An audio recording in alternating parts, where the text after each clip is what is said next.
For Wirrawa. Thank you, Deputy Speaker. The role of the Attorney-General is never-ending, and we're fortunate on our side of politics to produce some of the nation's best.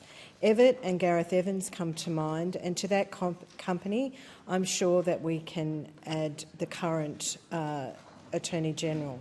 But the demands of the job are constant. New issues are always emerging, with the result being existing legislation always needs to be updated, tailored, amended and kept up to date.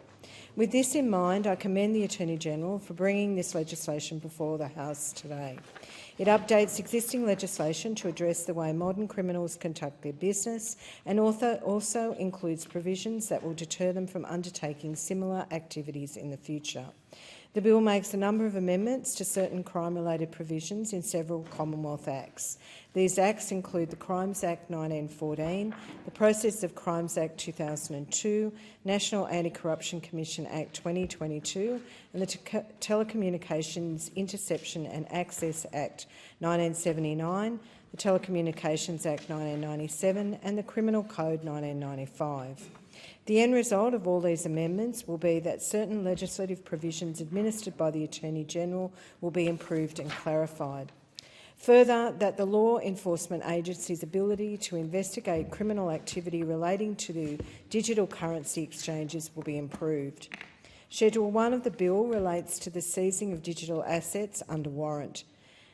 The means by which criminals conduct their business is always evolving. The days of hiding behind a large rock with a posse and arms waiting for a stagecoach to pass are long gone. Nowadays, with the advent of the digital economy, criminal activity often includes digital assets and especially cryptocurrency. Criminal activity involving digital access includes the purchase of drugs, child exploitation, material and firearms through the dark web, ransomware, cyber-related offences, money laundering and financing terrorist organisations. It is, therefore, essential that law enforcement agencies have appropriate tools and mechanisms to address the emerging issues. This bill does that by amending the Crimes Act 1914 and the Process of Crimes Act 2002 to ensure that the powers available to law enforcement to seize digital assets under a warrant reflect the operating environment.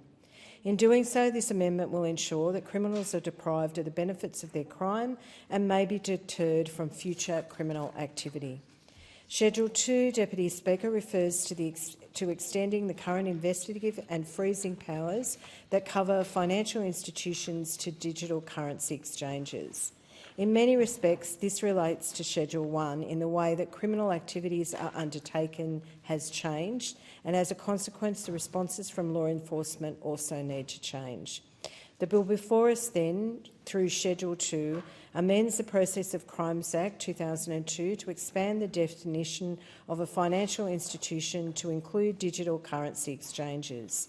These amendments will ensure that freezing orders, notices to financial institutions and monitoring orders can be made in relation to accounts held in digital currency exchanges. Again, the aim is clear. By allowing law enforcement to freeze relevant accounts before any restraint action can be undertaken, criminals will be unable to move or dissipate their process to other activities. Schedule 3 amends the Crimes Act 1914 to increase the value of a penalty for Commonwealth offences for $313 to $330. Maintaining the value of the penalty unit is necessary to ensure that penalties for the Commonwealth offences keep pace with community expectations.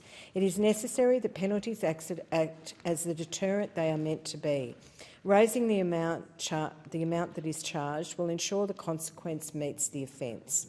On this matter, I note the last ad hoc increase was January 2022, and in that time the cost of living in Australia has risen by 9.38%.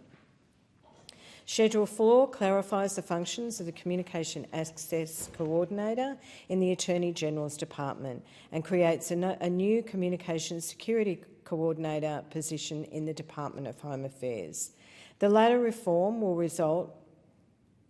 as a result, remove a significant administrative burden by removing the Communication Access Coordinator functions currently administered by the Department of Home Affairs into that department.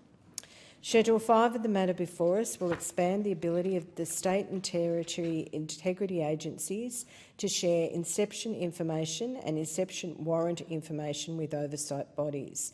These amendments will apply to the New South Wales ICAC, the New South Wales Inspector of Law Enforcement Conduct Commission, South Australia's Inspector of the ICAC, and the Parliamentary Inspector of Corruption and Crime Commission in Western Australia and the Victorian Inspectorate.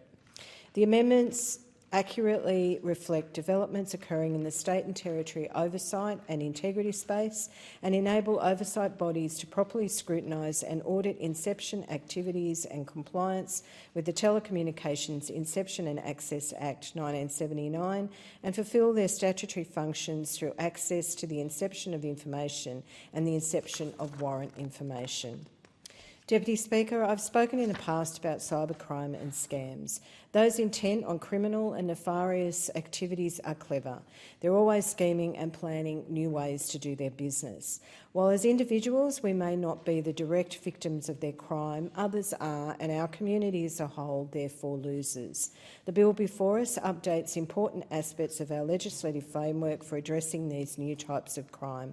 I commend them to the House.